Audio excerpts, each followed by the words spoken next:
Hello friends, तो चलिए आप सभी एक बार हम लोग फिर से जुड़ते हैं अपनी मैराथन वाली सीरीज़। जैसा कि हम लोग पढ़ रहे हैं मैराथन का इस टाइम हमने, और आज हम लोग पढ़ेंगे 5वां क्लास। सीधी बात नो बकवास वाला सीरीज़ हमारा चल रहा है मैराथन का, और ये 5वां लेक्चर होगा मैराथन का। हमने पहले लेक्चर में देखा था मैराथन की भारतीय राष्ट्रीय आंदोलन।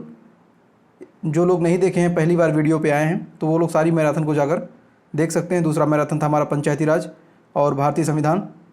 तीसरा था संपूर्ण भारतीय अर्थव्यवस्था, जिसमें पंचवर्षीय योजना, आर्थिक सुधार 2014 के बाद जो आर्थिक सुधार हुए हैं।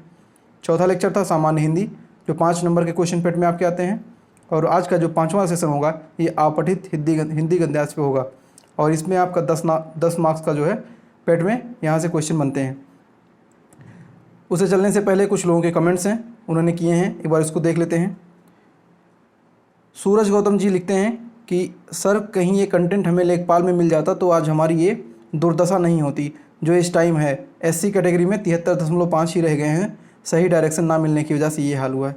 तो बिल्कुल सही बात है कि देखिए क्या होता है कि आप लोग कूद कुदाना ज़्यादा करते हैं इधर उधर, इन चैनल पर उन चैनल पर जाना, जो कि सिलेबस के अकॉर्डिंग नहीं पढ़ाई होती है।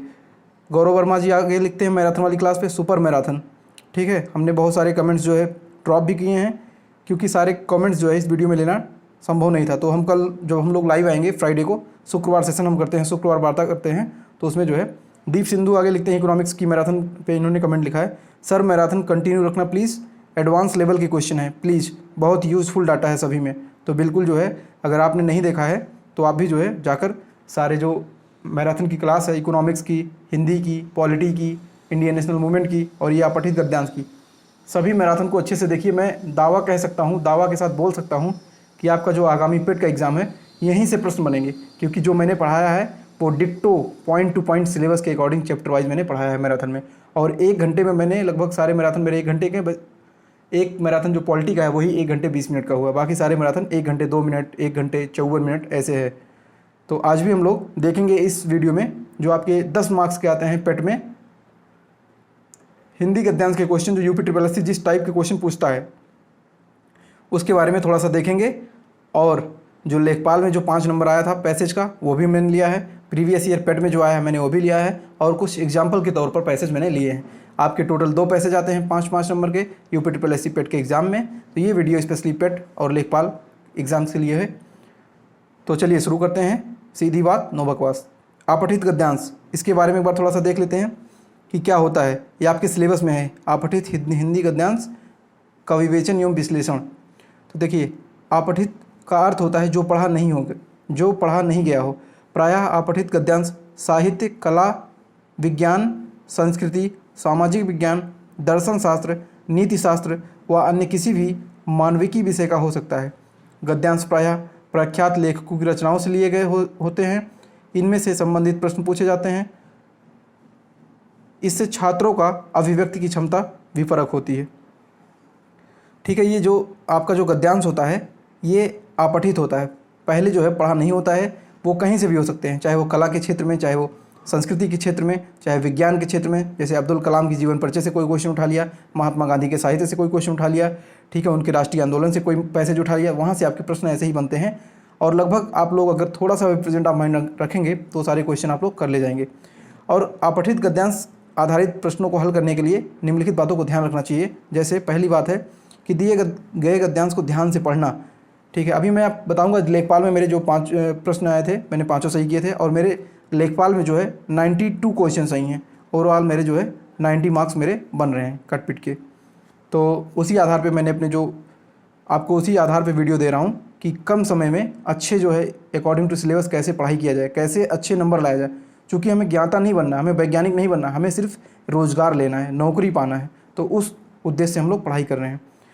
और अपठित गद्यांश करते टाइम और एक बात जो ध्यान रखनी चाहिए वो है कि रेखांकित जो है आप लोग पढ़ते जाइए और उसको रेखांकित करते जाइए। अभी मैं आपको दिखाऊंगा लेखपाल का जो एग्ज़ाम मैंने दिया था कैसे मैंने 5 क्वेश्चन सॉल्व किए, मैंने पेपर से ही फ़ोटो खींच के आपको PDF में बनाया हुआ है। तीसरा पॉइंट है गद्यांश के प्रश्नों को उत्तर देते समय भाषा एकदम सरल होनी चाहिए। ठीक है। चौथा, उत्तर उत्तम सरल, संक्षिप्त व सहज होने चाहिए, अपनी भाषा में उत्तर चाहिए। 5वां, प्रश्नों के उत्तर कम से कम शब्दों में देने चाहिए, साथ ही गद्यांश से ही उत्तर छांटने चाहिए। बिल्कुल सही बात है, जो 5वां वाला पॉइंट उन्होंने दिया है कि जो आपको जो उत्तर देने हैं वो संक्षेप में और गद्यांश में से ही आपको उत्तर छांटना है। ठीक है, अगर मान लीजिए कोई आपको पैसे दिया है और उसमें दिया है कि महात्मा गांधी का जन्म उत्तर प्रदेश में हुआ था, ठीक है, और आपसे पूछ लिया गया पैसे से क्वेश्चन कि महात्मा गांधी का जन्म कहाँ हुआ था, दे दिया उसी में गुजरात, काठियावाड़ और उत्तर प्रदेश भी दिया, तो आप लोग सोचेंगे नहीं इनका जन्म तो गुजरात हुआ था। ऐसी बात नहीं है, गुजरात तो सबको पता हुआ था, लेकिन पैसेज में तो कह रहा है गांधी जी का जन्म उत्तर प्रदेश में हुआ था, तो पैसेज वाली बात आपको मानना है। तो ये सारे ट्रिक है आप क्वेश्चन करते टाइम। बहुत सारे बच्चे क्या करते हैं कि वो बाहर से बहुत सारी चीज़ें ले आते हैं, ठीक है, तो बाहर से नहीं लाना, आपको सिर्फ पैसे से ही क्वेश्चंस के उत्तर देने हैं। छठा पॉइंट है कि उत्तर में जितना पूछा जाए केवल उतना ही लिखना चाहिए, उससे ज़्यादा या कम अनावश्यक बातें नहीं करना चाहिए, वरना उत्तर जो है आपका अप्रासंगिक हो जाता है।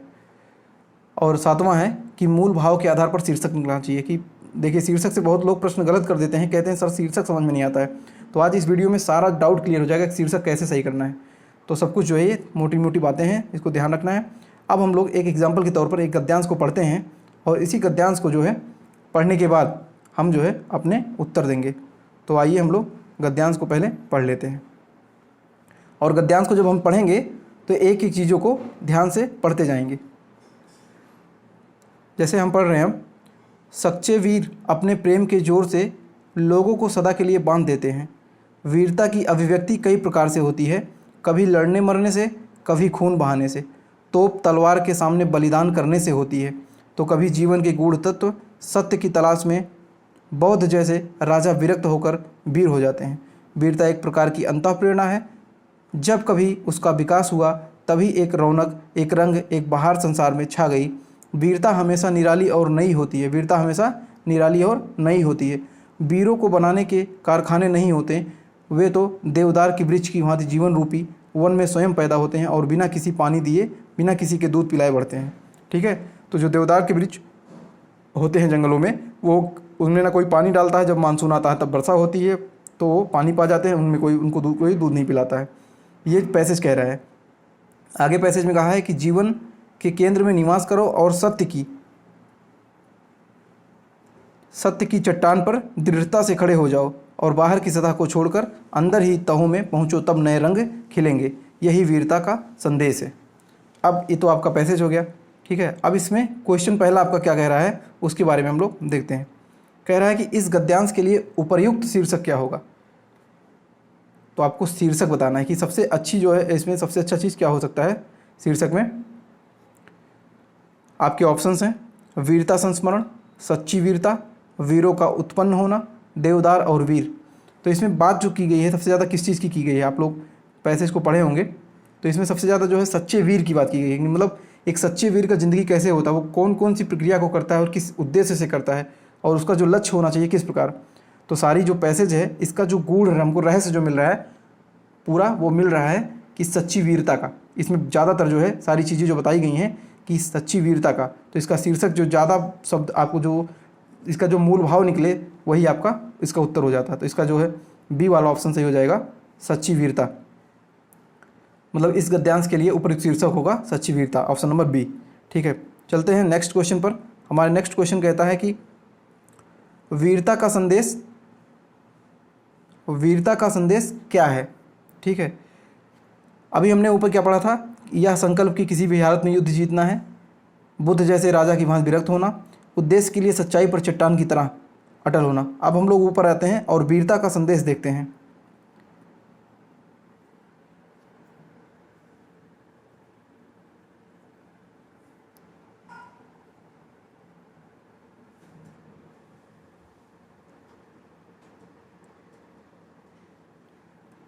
चलिए ये देखिए, वीरता का संदेश हम लोग पढ़ते हैं। और जीवन के संदेश में निवास करो और सत्यवाद, इसको थोड़ा छोटा कर लेते हैं। सत्य की चट्टान पर दृढ़ता से खड़े हो जाओ। ठीक है, ये कह रहा है कि जीवन के केंद्र में निवास करो और सत्य की चट्टान पर दृढ़ता से खड़े हो जाओ, बाहर की सतह छोड़ के अंदर ही रहो, तभी पहुँचो तब नए रंग खिलेंगे। तो वीरता का उद्देश्य है कि सच्चाई की जो चट्टान है उस पर अटल रहना। यहाँ से निकल के आ रहा है सत्य की चट्टान पर। तो आपके ऑप्शंस में हम देखेंगे कि उसका उद्देश्य क्या है। यहाँ पर उद्देश्य के लिए सच्चाई पर चट्टान की तरह अटल रहना। यहाँ से हमने पैसे से ही लिया, अपने मन से इसको नहीं बनाए हैं। तीसरा वाला हम देखते हैं, तीसरा क्वेश्चन इसी पैसे से कि वीरों के लिए देवदार वृक्ष की तुलना की गई, क्योंकि दोनों खाना पीना मिलने से बढ़ते हैं, क्योंकि दोनों का दिल उदार होता है, क्योंकि दोनों सत्य का हमेशा पालन करते हैं, क्योंकि दोनों स्वयं पैदा होते हैं और बिना किसी के दूध पिलाए बढ़ते हैं। हमने अभी ऊपर देखा था ये वाला, आइए एक बार ऊपर फिर देख लेते हैं कि वीरों की तुलना जो है देवदार वृक्ष से की गई है। ये देखिए, वे तो देवदार वृक्ष की भांति करते हैं, जीवन रूपी वन में स्वयं पैदा होते हैं और स्वयं बिना किसी के पानी दिए, बिना किसी के दूध पिलाए बढ़ते हैं। ठीक है, तो दोनों कैसे होते हैं कि उनको ना कोई दूध पिलाता है ना कोई उनको पानी देता है। तो ये कहाँ है, ऑप्शन कहाँ है, तो ये स्वयं पैदा होते हैं, ऑप्शन नंबर डी में। ये स्वयं पैदा होते हैं और बिना किसी के दूध पिलाए बढ़ते हैं। चलिए चौथा क्वेश्चन देखते हैं कि निम्न में से कौन सा रूप वीरता का नहीं है। हमने ऊपर देखा था वीरता का रूप, चलिए एक बार यहाँ देख लेते हैं निम्न में से कौन सा वीरता का रूप नहीं है। तो देखिए वीरता का जो है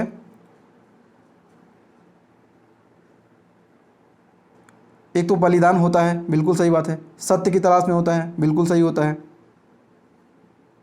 और क्या है, हमको क्या करना है, पैसेज को जो है ऐसे कर लेना है, जो क्वेश्चन पूछे वहाँ ऐसे ऐसे मतलब हमको मिला लेना है, क्या वेरी करता है क्वेश्चन से।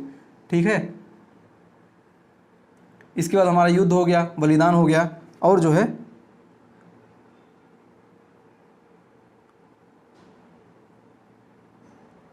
बुद्ध जैसे राजा विरक्त होकर वीर हो जाते हैं सत्य की तलाश में।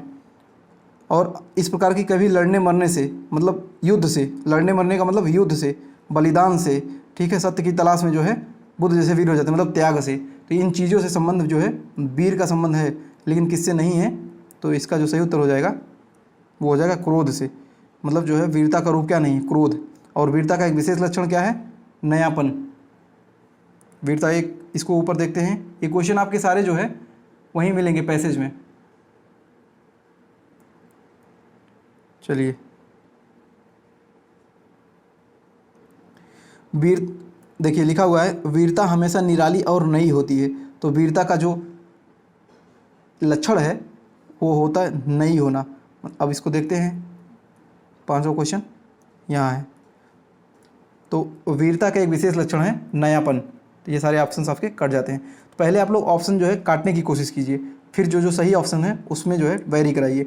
अब देखिए क्वेश्चन, ये पैसेज आपका लिखा हुआ है, अनुच्छेद 16 से 20 तक के प्रश्न पढ़कर उसी में से उत्तर देना है। ये क्वेश्चन यहाँ से लेखपाल में पूछे गए थे, और मेरे पांचों प्रश्न सही थे लेखपाल में। हिंदी में लगभग मेरे 23 बने थे अप्रॉक्स। तो मैंने जिस प्रकार से पढ़ाई किया था उसी अपने ही तरीके को मैं आपको बता रहा हूँ।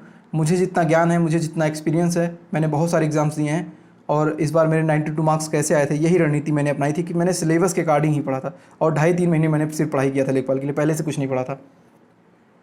तो अब हम पैसेज पढ़ते हैं। अब देखिए मैंने लेखपाल का पेपर दिया हुआ है ना, तो मैंने ऐसे ऐसे किया था, मतलब हर जगह मैंने उत्तर को जो जो मुझे मिल रहा था मैं उसको जो है पूरे पैसेज को जो है ऐसे कर ले रहा था, ताकि पूरा पैसेज बार बार ना पढ़ना पड़े। चलिए देखते हैं पैसेज को, हम लोग एक बार पढ़ते हैं। लेकिन पैसेज पढ़ने से आप लोग को एक बार पहले उससे क्वेश्चन देख लेना होता है, किस टाइप के क्वेश्चन पूछे जाते हैं।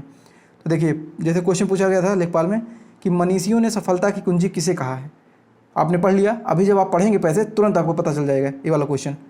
फिर दूसरा था कि असफल व्यक्ति क्या अर्जित करता है। अभी आप पैसेज पढ़ेंगे तो आपको सारा मिलेगा। मनुष्य किस प्रकार का कर्तव्य का पालन करता है। चौथा क्वेश्चन था कैसे व्यक्तियों का जीवन धीरे धीरे बोझ बन जाता है। और पांचवा क्वेश्चन था जीवन की सार्थकता किसमें है। चलिए अब हम लोग पढ़ते हैं पैसेज को।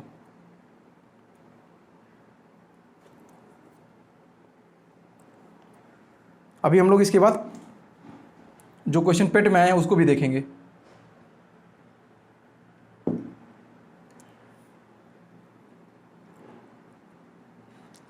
मनुष्य को निष्काम भाव से सफलता असफलता की चिंता किए बिना अपने कर्तव्य का पालन करना है। आशा या निराशा के चक्र में फंसे बिना उसे निरंतर कार्यरत रहना है। किसी भी कर्तव्य का पूर्णता पर सफलता अथवा असफलता प्राप्त होती है। कर्तव्य की पूर्णता पर असफल व्यक्ति निराश हो जाता है, किंतु मनीषियों ने असफलता को भी सफलता की कुंजी कहा है।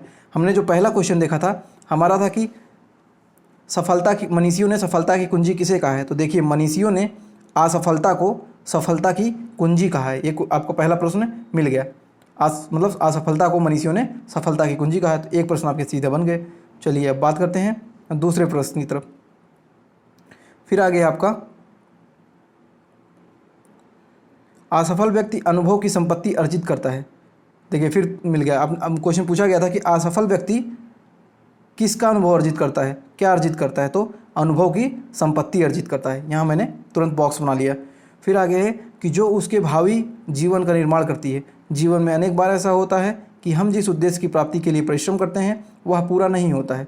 ऐसे अवसर पर सारा परिश्रम व्यर्थ हो गया सा लगता है और हम निराश होकर चुपचाप बैठ जाते हैं। उद्देश्य की पूर्ति के लिए दोबारा प्रयत्न नहीं करते हैं। ठीक है, तो जो असफल व्यक्ति होते हैं वो क्या नहीं करते हैं, तो उद्देश्य के लिए दोबारा प्रयत्न नहीं करते, इसीलिए वो बार बार असफल हो जाते हैं। अगर आप एक बार असफल, आपने लेखपाल का एग्जाम दिया, आप बॉर्डर पे हैं, आपका नहीं हुआ, तो बैठिए मत, आप फिर से पेट में लग जाइए और इतना परिश्रम कीजिए कि पेट में आपका सिलेक्शन हो और उसके लिए मेंस में आपको फिर से दोबारा बैठने को मिले और मेंस को फोड़ दें इस बार आप। ठीक है, जो लेखपाल का 5000 के लिए वैकेंसी आने वाली है अगले फरवरी मार्च में, तो पेट के रिजल्ट आने के बाद तुरंत वैकेंसी आपको देखने को मिलेगी, क्योंकि 2024 में चुनाव है। ठीक है, तो उद्देश्य की पूर्ति के लिए दोबारा प्रयत्न नहीं करते कौन से, असफल व्यक्ति, ये भी आपका भी मिलेगा। तो आप लोग एक बार ध्यान से पढ़िए, क्योंकि क्वेश्चन हम लोग फिर से पैसेज पे नहीं आएंगे, क्योंकि टाइम वेस्ट होता है इससे। मैं आपको तरीका बता रहा हूँ करने का, सीधा मैंने कैसे किया था, मेरा तरीका था।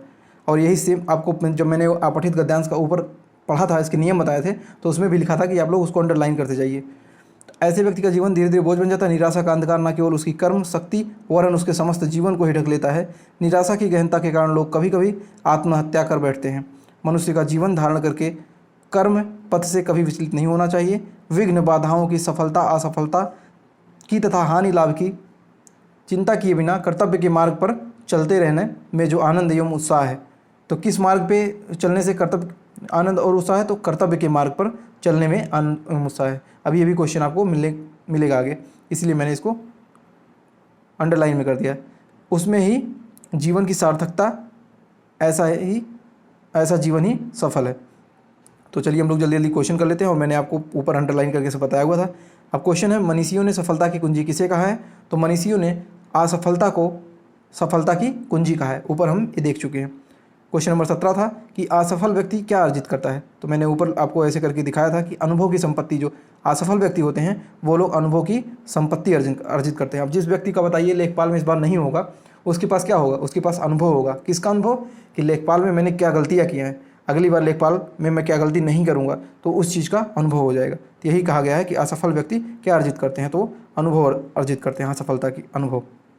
अगला है क्वेश्चन नंबर 18, मनुष्य को किस प्रकार का कर्तव्य पालन करना चाहिए, तो ये ऊपर था कि मनुष्य को निष्काम भाव से सफलता या असफलता की चिंता किए बिना, ये भी सही था, और आशा निराशा के चक्र में फंसे बिना उसको जो है कर्तव्य पालन करना चाहिए। तो ऊपर सभी जब मैं कर रहा था, मैंने भी जल्दबाजी में बिना पूरा ठीक से पढ़े मैं पहले ऑप्शन भी लगा दिया था, सफलता असफलता मैंने देखा था तो यही कर दिया था। लेकिन फिर मैंने अच्छे से, मैंने कहा एक बार और अच्छे से पढ़ता हूँ, क्योंकि मेंस एग्जाम है, इसमें एक एक क्वेश्चन के लिए मारा मारी है।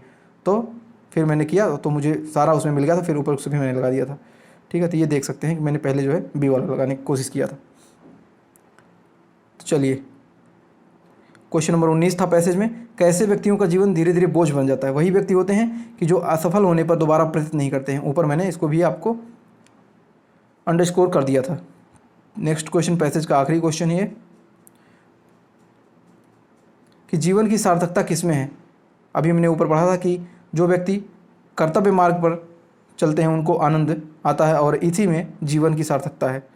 तो ये वाला प्रश्न, तो ये 5 प्रश्न जो है आपके लेखपाल एग्जाम में आए हुए थे। अब हम लोग बात करते हैं कि आपकी यूपी पेट 24 तारीख को जो पेपर हुआ था उसमें कैसे क्वेश्चन आए थे, और यही सेम आपके पेट में आए थे। पीईटी 2021 में जो है ये वाला पैसेज आया था, इसको हम लोग देखते हैं। लेकिन देखने से पहले एक बार हम क्वेश्चन को देखेंगे, क्योंकि क्वेश्चन जब देखेंगे तभी हमको समझ में आता है पैसेज कहाँ से क्या करना है। देखिए, विश्व में शांति क्यों आवश्यक है, तो विश्व में शांति आवश्यक है मानव जाति के विकास के लिए,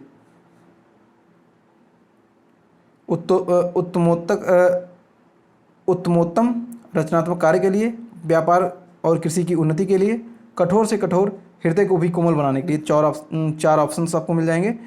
ऐसे ही आपका क्वेश्चन नंबर 72 है कि विश्व शांति की स्थापना के लिए सबसे आवश्यक क्या है, कठोर से कठोर हृदय को कोमल बनाया कैसे जा सकता है, किसी भी राष्ट्र को सोड़ी में उके प्रमुख तत्व हैं, और नितांत शब्द का उपयोग पर्यायवाची आपसे पूछा गया था। तो ये पैसेज आया था। अब इस पैसेज को हम लोग एक बार अच्छे से पढ़ाई कर लेते हैं। इस पैसेज को चलिए पैसेज को पढ़ लेते हैं।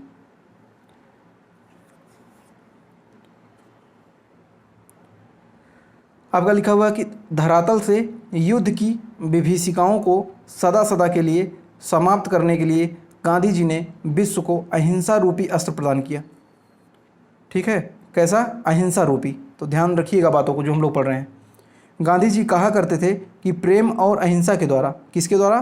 प्रेम और अहिंसा के द्वारा विश्व के कठोर से कठोर हृदय को भी कोमल बनाया जा सकता है। तो विश्व के कठोर से कठोर हृदय को कोमल हम कैसे बनाते थे गांधी जी के अनुसार? प्रेम और अहिंसा के द्वारा। इन्होंने, अभी ये सब क्वेश्चन आपको आगे मिलेगा, उन्होंने इस सिद्धांतों का परीक्षण भी किया और वे नितांत सफल हुए। आपसे पूछा गया था नितांत सफल हुए। नितांत का मतलब क्या होता है? मतलब परीक्षण करने के बाद वो बिल्कुल सफल हो गए थे। नितांत मतलब बिल्कुल होता है। ठीक है, हिंसा से हिंसा बढ़ती है, घृणा को जन्म देती है और प्रेम से प्रेम की अभिवृद्धि होती है। अतः यह निश्चित है कि बिना प्रेम और अहिंसा के विश्व में शांति स्थापित नहीं हो सकती है। तो विश्व में शांति जो है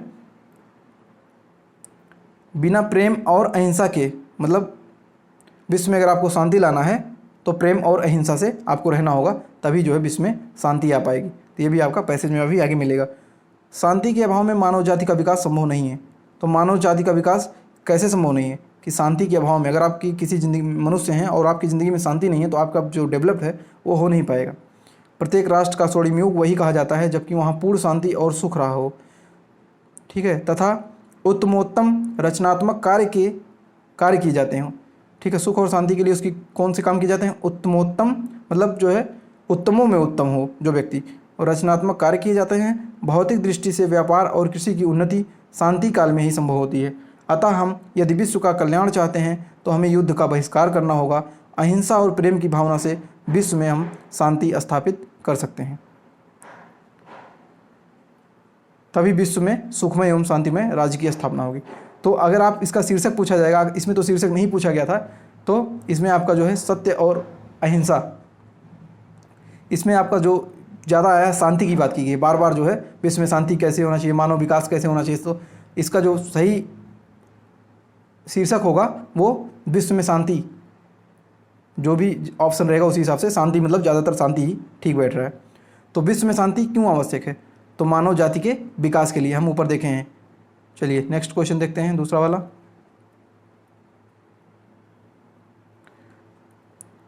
ये क्वेश्चन पेट में आया हुआ था। विश्व शांति की स्थापना के लिए सबसे आवश्यक क्या है? तो विश्व में अगर आपको शांति करना है पैसेज के अनुसार तो उसमें अहिंसा और प्रेम ये दोनों होना चाहिए, तभी विश्व में शांति आएगी।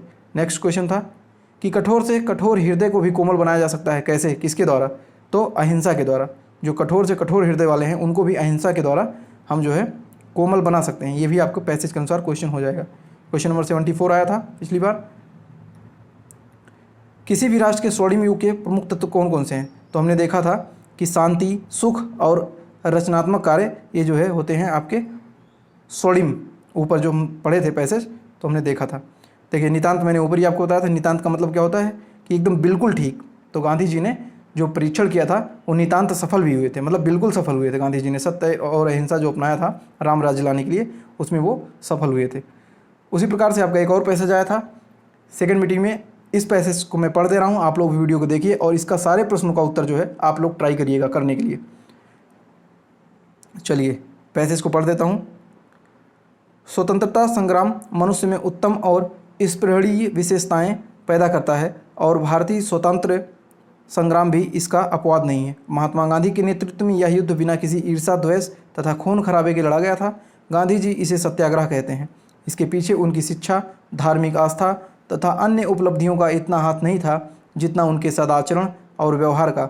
इस स्वातंत्र्य आंदोलन को स्मरण रखने का मुख्य कारण यह है कि यह जनतांत्रिक था। ठीक है, फिर आगे इस पैसेज में लिखा हुआ है, अर्थात इसमें देश के हर वर्ग और हर जाति के लोग सम्मिलित थे, चाहे वे धनी हो या गरीब, नर हो या नारी अथवा विभिन्न संप्रदायों के हों। इसके साथ ही यह एक धर्मनिरपेक्ष और स्वतंत्रता कर्मियों का संघर्षशील राष्ट्रीय आंदोलन था। स्वतंत्र भारत के नागरिक के रूप में हम आज जनतांत्रिकता और धर्मनिरपेक्षता का लाभ उठा रहे हैं।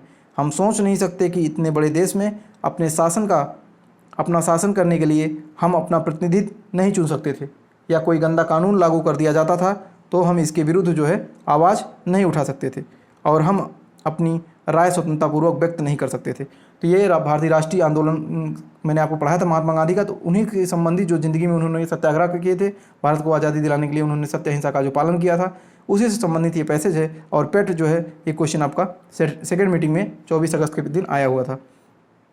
तो इसमें प्रश्न कहता है कि उपयुक्त गद्यांश में प्रयुक्त स्पृहणीय शब्द का क्या अर्थ है। ठीक है, प्राप्त करने योग्य, प्राप्त की हुई, त्याग करने की योग्य, त्याग की हुई। तो आप सबको जो है ये करना है पैसेज। इसका उत्तर मैं आपको नहीं बताऊंगा, आप लोग पैसेज को एक बार ऊपर जाके फिर से पढ़ लीजिए और सारे उत्तर जो है कमेंट्स में करिए, तब मैं आपको बताऊंगा आपने सही बताया नहीं। उपयुक्त गद्यांश में लेखक के मुख्य रूप से बताया है। ठीक है, तो लेखक ने क्या बताया, आज़ादी में क्रांतिकारियों की विशेष भूमिका, आज़ादी के संघर्ष में कृषकों का क्या योगदान था, गुलाम देश की दशा कैसी थी, महात्मा गांधी के नेतृत्व में राष्ट्रीय आंदोलन कैसा था। ठीक है, तो आपको ये भी बताना है पैसेज में कि किसकी बात की गई है। पैसेज के अनुसार अपने मन से नहीं बताना है आज़ादी के बारे में, पैसेज को पढ़ के उससे बताना है। अगला क्वेश्चन था उपयुक्त गद्यांश के लेखक का उद्देश्य क्या था। लेखक का उद्देश्य क्या था, इसमें ऑप्शन हैं धार्मिक आस्थाओं और सद्व्यवहार को बढ़ावा देना, भारतीय स्वतंत्रता संग्राम की विशेषता बताना, अंग्रेजी राज्य के दोष गिनाना, जनतांत्रिकता से हानि बताना। आपको पैसेज पढ़ना है और उसी चीज़ के उत्तर निकाल के बताने हैं। आप जब कमेंट करेंगे तो आप बताइएगा सेकंड पैसेज। ठीक है, 71, 72, 73, 74, 75 ऐसे 5 लाइन लिखेंगे और पाँचों के उत्तर या जो भी उत्तर आपको आते हैं जितने उतने भी आप लिख सकते हैं। तब मैं मानूंगा कि आप मेरी वीडियो को पूरा देखते हैं और समझते हैं और फिर कमेंट करते हैं। तो धर्मनिरपेक्षता से अभिप्राय क्या है, सभी धर्मों का आदर, धर्म में हस्तक्षेप ना करना, धर्म की अवज्ञा, किसी भी धर्म को ना मानना। तो ये भी आपको बताना है। और नेक्स्ट है और लास्ट आज के पैसेज का, कैसे माना जाए कि हमारा स्वतंत्रता संग्राम जनतांत्रिक था। इसमें आपके ऑप्शंस हैं, या महात्मा गांधी के सद्व्यवहार और सद आचरण का प्रतीक था, इसमें हिंदू और मुसलमान सम्मिलित हुए थे, यह स्वतंत्रता प्रेमियों का आंदोलन था, इसमें सभी जातियों वर्गों धर्म के लोग भाग लिया था। तो ये जो है 75वां क्वेश्चन। तो इस प्रकार से इस वीडियो का समापन यही करते हैं। लेकिन उससे पहले मैं आपको बता देता हूँ कि अगर आपने वीडियो यहाँ तक देख लिया है तो ज़रूर क्वेश्चंस के आंसर बताइएगा, क्योंकि ये ऐसे ही क्वेश्चन आपके पूछे जाते हैं। पैसेज करने का मतलब मैंने देखा बहुत सारे लोग मैराथन चला रहे हैं 5-5, 6-6 घंटे की, उसमें ढेर सारी किताबों से एग्जाम्पल ले आते हैं, दिखाते भाई इसमें क्यों परेशान हो। 10 नंबर के अगर आपने ठीक से पढ़ लिया, आप इकोनॉमिक्स 5 नंबर के लिए इतना मेहनत करते हैं, पॉलिटी के लिए, हिस्ट्री के लिए, ज्योग्राफी के लिए इतना, करंट के लिए इतना पढ़ रहे हैं, तो आपका जहाँ से 10 नंबर आ रहा है तो उसको क्यों आप छोड़ दे रहे हैं। आप लोग इसको हल्के मत लीजिएगा, इसका शीर्षक में आप लोग गलत कर सकते हैं, इसके नियम जान लीजिए जो मैंने आपको ऊपर बताए हैं। ठीक है, लेखपाल में कैसे प्रश्न आए, पेट में कैसे प्रश्न आए, इसकी भी हमने चर्चा की, हमने एक एग्जाम्पल भी लिया था पैसेज का, वो भी किया, और आप लोग इसका कमेंट करके उत्तर भी बताएंगे।